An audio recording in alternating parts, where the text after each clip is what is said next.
The golden age of Hollywood was a landscape built on the shimmering foundations of illusion, where the distance between a star's public image and their private reality was often an unbridgeable chasm. Among the most beloved figures of this era was a man whose bright red hair and boyish freckles made him the personification of American hope during the dark years of the 1940s. Van Johnson was not just a movie star, he was a national comfort. Known to millions as the quintessential boy next door, he possessed a natural charm that seemed to radiate from the screen, promising a future of kindness and stability. Yet beneath that cheerful exterior, which Metro-Goldwyn-Mayer spent millions to polish and protect, lay a life defined by extraordinary secrecy and a series of hidden emotional battles. Johnson was a man caught in a vice between his authentic self and the rigid demands of a studio system that viewed his personal identity as a liability to be managed. At the height of his fame, when he was one of the most bankable stars in the world, he lived under the constant threat of exposure.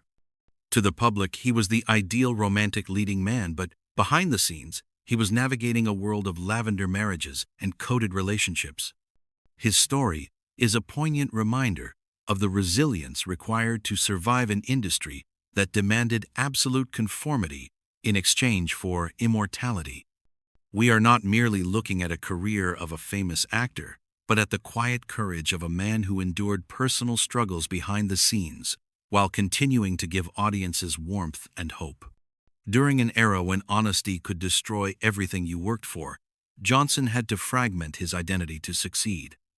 He was the embodiment of youthful optimism at a time when America desperately needed it, yet he himself was often deprived of the very freedom he symbolized on screen.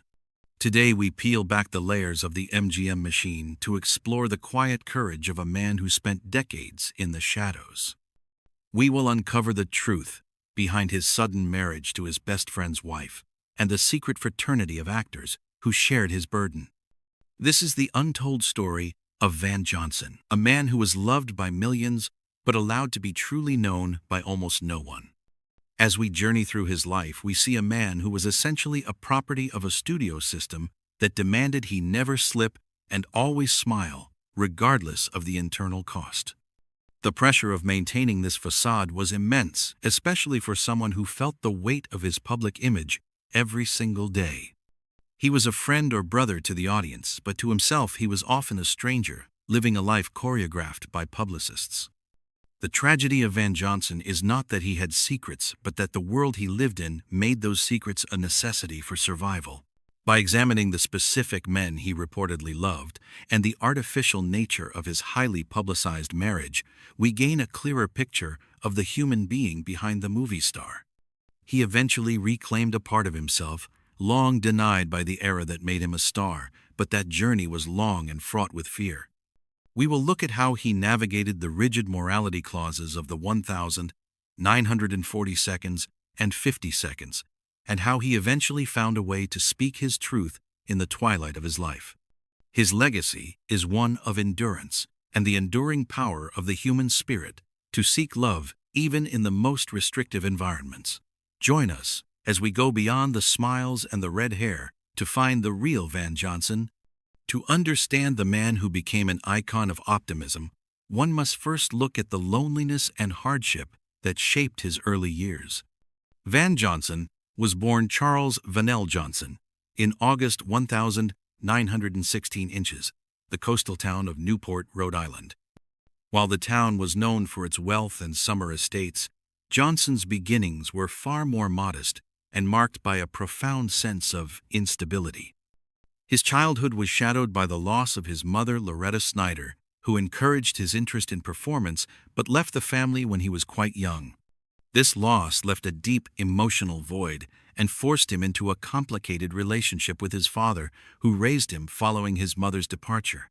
Without the traditional support of a stable household, Johnson found his refuge in the world of theater and music, using the stage as a space where he could finally feel seen and validated. This early hardship fueled a fierce determination to escape the constraints of his modest upbringing and pursue a future that offered more than the uncertainty of his youth.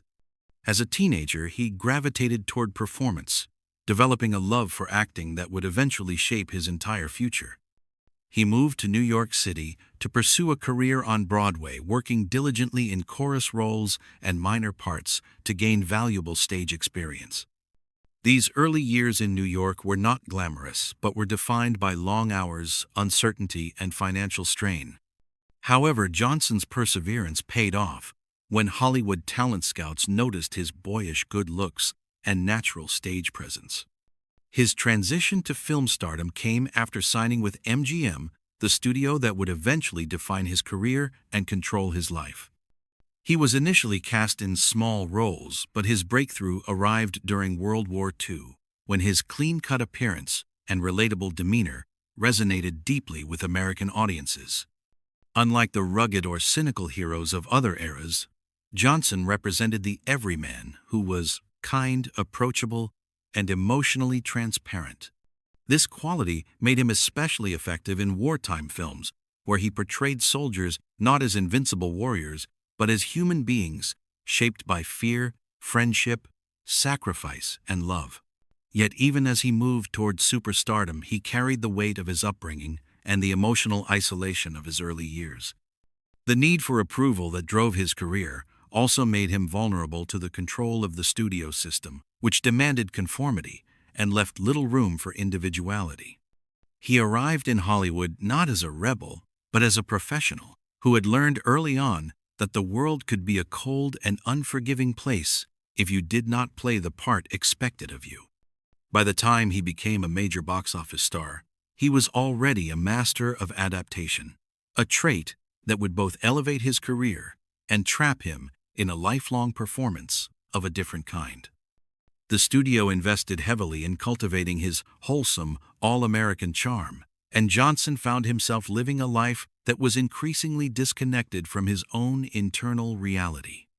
His rise to fame was rapid and intense, transforming him into one of the most valuable properties at MGM. Audiences trusted Van Johnson because he felt familiar, like a friend or a brother, and that trust translated into enduring popularity. However, that trust was built on a persona that ignored the complexities of his personal identity. He navigated these early challenges, quietly maintaining professionalism while coping with the pressures of fame and studio expectations.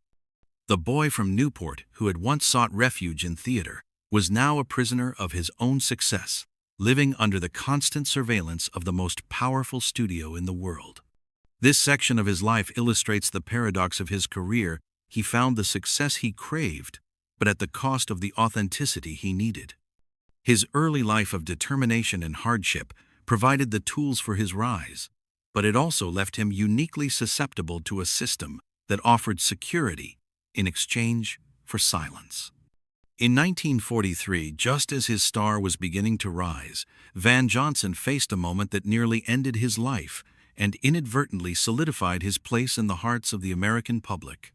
While filming the movie, A Guy Named Joe, he was involved in a devastating accident on the set when a falling camera crane struck his head, causing severe injuries. The impact was so great that it nearly ended his career and his life, requiring doctors to perform a long and painful recovery process. The accident left permanent scars and required metal plates to be implanted in his skull to save him. For months, he endured a grueling recovery, while the studio and his fans waited with bated breath. Remarkably, rather than diminishing his appeal, the public's awareness of his ordeal deepened their affection for him. The vulnerability he showed during this time resonated with a nation that was itself dealing with the trauma of a global war. Johnson returned to the screen, transformed not only physically but emotionally, bringing an added depth and sensitivity to his performances. Rather than hiding his scars, the studio and the public embraced them as symbols of his resilience.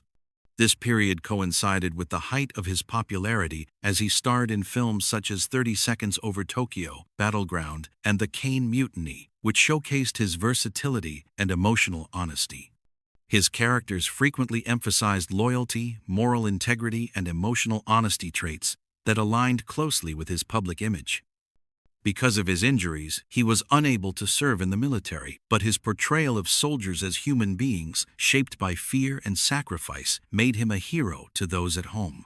He represented a youthful optimism that America desperately needed during those dark years. However, the accident also deepened his dependence on MGM. The studio had supported him through his recovery, and they were now more determined than ever to protect their investment. The accident had made him more than just a leading man, it had made him a symbol of survival, and that symbol was far too valuable to be tarnished by any personal scandal. The metal plates in his skull were a constant physical reminder of his fragility, but he was forced to maintain a public persona of invincible, wholesome charm. The tension between his physical reality and his studio created illusion began to grow. Even as he reached the height of his popularity, he was intensely private and often struggled with the pressures of fame and the limitations placed on his personal expression. The rigid studio system demanded conformity, leaving little room for the individuality that his near-death experience might have inspired him to pursue. Instead, he channeled his emotions into his work, becoming one of the most bankable stars in Hollywood, while quietly coping with emotional isolation and the lingering health issues from his accident. His performances carried a reflective quality that was enriched by his experience and his lifetime of observation. The accident in 1943 was a defining moment that not only saved his career by making him more relatable, but also ensured that he would remain under the control of the studio for years to come. He had become a national treasure, but that status meant his private life was no longer his own. As we look back, we see a man who was using his pain to bring hope to others, while he himself was denied the chance to live his truth. The accident served as the ultimate test of his resilience, but it also set the stage for the complicated personal arrangements that would follow as the studio sought to manage the private life of their most beloved star. By the mid-1940s, Van Johnson was one of Metro-Goldwyn-Mayer's most bankable stars, beloved by audiences for his wholesome, all-American charm and boy-next-door appeal. MGM had invested heavily in cultivating this image, and they were prepared to go to great lengths to protect it from any whisper of scandal. On January 25, 1947, Johnson married former stage actress Eve Abbott in a union that was widely publicized as a fairy tale romance. However, the circumstances of this marriage were far more complicated than the public was led to believe. Eve Abbott was the former wife of Johnson's best friend Keenan Wynn, and their divorce had been finalized only a day before she wed Johnson. This sudden and highly orchestrated union took place against the tightly controlled backdrop of Hollywood's golden age, where studio contracts often dictated an actor's personal image. In later years, Eve Abbott herself made statements casting the marriage in a far more complicated light, asserting that Johnson was gay and that their union was a lavender marriage.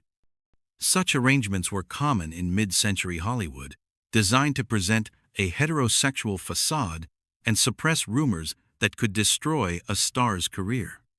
For Johnson, the marriage served as a protective shield, allowed him to maintain his status as a romantic leading man while complying with the rigid moral expectations of the studio. Despite the artificial nature of the arrangement, Johnson took his role as a family man seriously. He became a stepfather to Eve's two sons, and the couple had a daughter named Skylar, who became the emotional center of his life.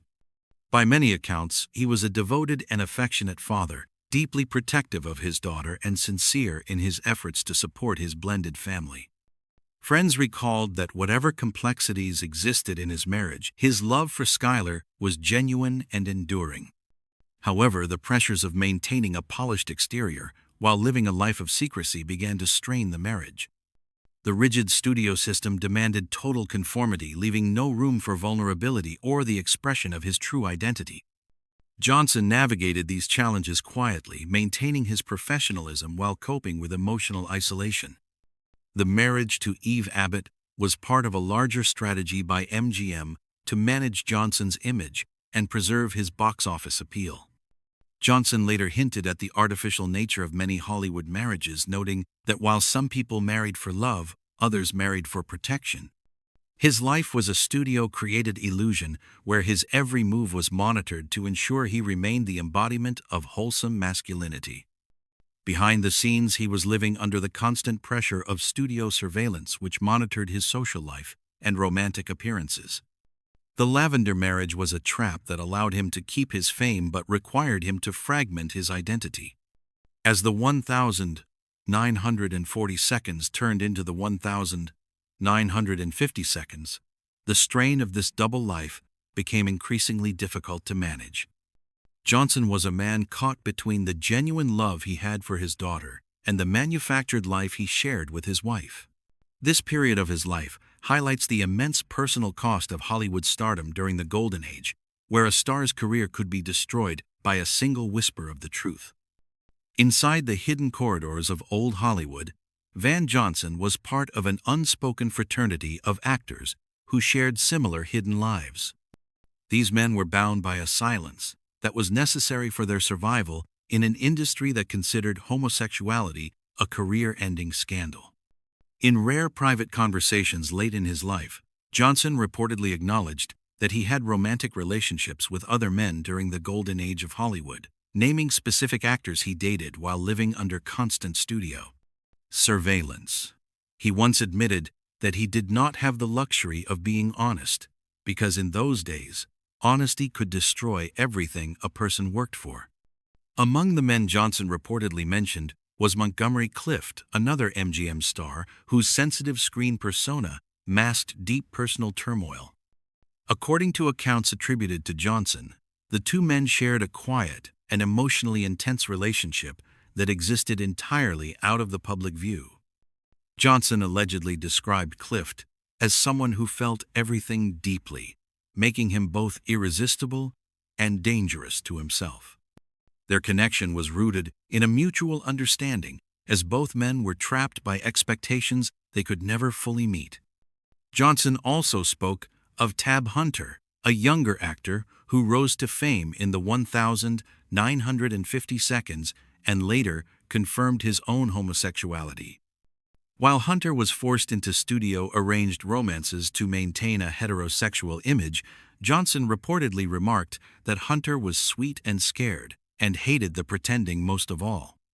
Their relationship, if it occurred, would have been brief and carefully hidden, shaped by fear rather than freedom. Another name often associated with Johnson is Rock Hudson, who perhaps understood the rules of Hollywood's enforced secrecy better than anyone. While no definitive evidence of a romantic relationship between Johnson and Hudson exists, Johnson reportedly acknowledged that they were part of a circle of actors who shared similar hidden lives. Hudson knew that you had to smile, date who the studio told you to date, and never slip. Johnson emphasized that these relationships were not casual affairs, but emotional lifelines in an industry that demanded denial. They were not sneaking around for thrills, but were trying to survive without losing themselves completely. Secrecy became second nature, with meetings arranged through trusted intermediaries and conversations held in the safety of private homes. This secret world was a necessary refuge from the rigid morality clauses that governed Hollywood in the 1,940 seconds and 50 seconds.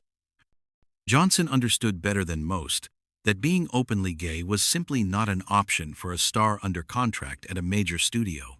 He lived with an ever-present fear of exposure, knowing that his social life and friendships were constantly monitored by MGM. Yet in these hidden moments with other men, he found the only space where he could be seen as he truly was. His story is a reminder that, behind the glamorous facade of old Hollywood, real people were forced to fragment their identities to succeed. By acknowledging these relationships in his later years, Johnson reclaimed a part of himself that had been denied for decades. The carefully constructed facade of Van Johnson's personal life began to unravel as the 1,950 seconds and 1,960 seconds brought changes to the Hollywood landscape. By 1961, Johnson and Eve Abbott had separated, signaling the quiet end of a relationship that had lasted more than a decade. This separation was not immediately followed by a divorce, reflecting both the social conventions of the era and the complexities of their situation. It was not until 1968, 7 years later, that the marriage was formally dissolved. By this time, Johnson's star power had dimmed from its peak, and the rigid studio system that once controlled every aspect of his life had largely collapsed.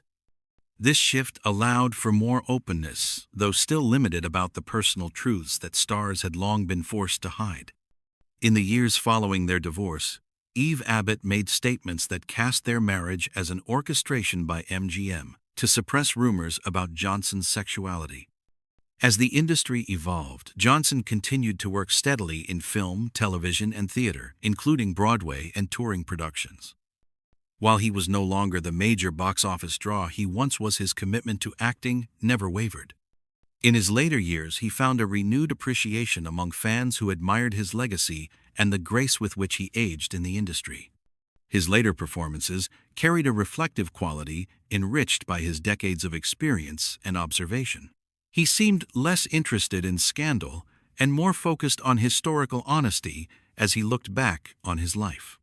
He reflected that he did not regret the love he had found, but he did regret the fear that had been forced upon him by the era in which he lived. He believed that the public deserved to understand how many lives were shaped and constrained by Hollywood's unyielding standards. The unraveling of his marriage and the decline of the studio system allowed Johnson to reclaim a sense of individuality that had been suppressed for years. He had survived a near-fatal accident, a manufactured marriage, and the constant pressure of living a double life. As he moved away from the spotlight, he did so with a quiet dignity that was a hallmark of his later years. He settled into a penthouse in Manhattan, far from the artificial glow of Hollywood sets, choosing to live his life with a degree of privacy and sophistication that he had never truly known during his peak years. The boy next door had grown into a man of quiet reflection who was no longer willing to be a property of a studio. His journey from the height of fame to a more private existence was a testament to his resilience and his desire for a life that was finally his own. By the early 1992, he had quietly stepped away from the spotlight for good content with his memories and the rhythms of the city he had come to love.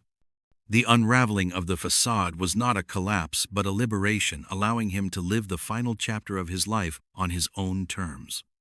As the final chapter of his life unfolded, Van Johnson remained a figure of quiet dignity who had witnessed nearly a century of entertainment history. He spent his later years in relative privacy in New York City, far from the cameras and the studio publicity machines that had once defined his daily existence. He settled into a penthouse on Manhattan's East Side, where he was surrounded by the rhythms of the city rather than the artificial glow of movie sets. Even as his health declined and he moved to an assisted living facility in Nyack, New York, he was known to those around him as a gracious and unassuming presence. His legendary status was a gentle contrast to his modest daily life, where he lived quietly and largely out of the public view. When he passed away on December 12, 2008, at the age of 92, it brought to a close a life that had helped shape the golden age of Hollywood. His simple and understated farewell, including the cremation of his remains, was a final reflection of a man who had once stood among the brightest stars but now preferred the calm of a life well lived. Today, Van Johnson's legacy is viewed through a broader and more compassionate lens. His story is a powerful reminder that behind the glamorous facade of old Hollywood, real people were forced to fragment their identities to succeed in an industry that demanded absolute conformity. By quietly acknowledging the men he loved in secret late in his life, Johnson reclaimed a part of himself that had been denied by the very era that made him a star. "We were there," he once said simply. "We just weren't allowed to be seen." His words resonate as a tribute to an entire generation of performers who lived in the shadows of their own fame. We remember Van Johnson not only for his boyish smile and red hair, but for the resilience and quiet courage he displayed throughout his life. He was a man who gave audiences warmth and hope while navigating personal struggles that few could imagine. His legacy is one of survival and the enduring power of the human spirit to seek truth and love despite the most restrictive circumstances. If you found this exploration of Van Johnson's life and the secrets of old Hollywood meaningful, please subscribe to Memories of the Stars for more stories of the icons you love. What are your thoughts on the hidden lives of stars during the Golden Age? Let us know in the comments below. We thank you for joining us as we honor the memory of a man who was so much more than the boy next door.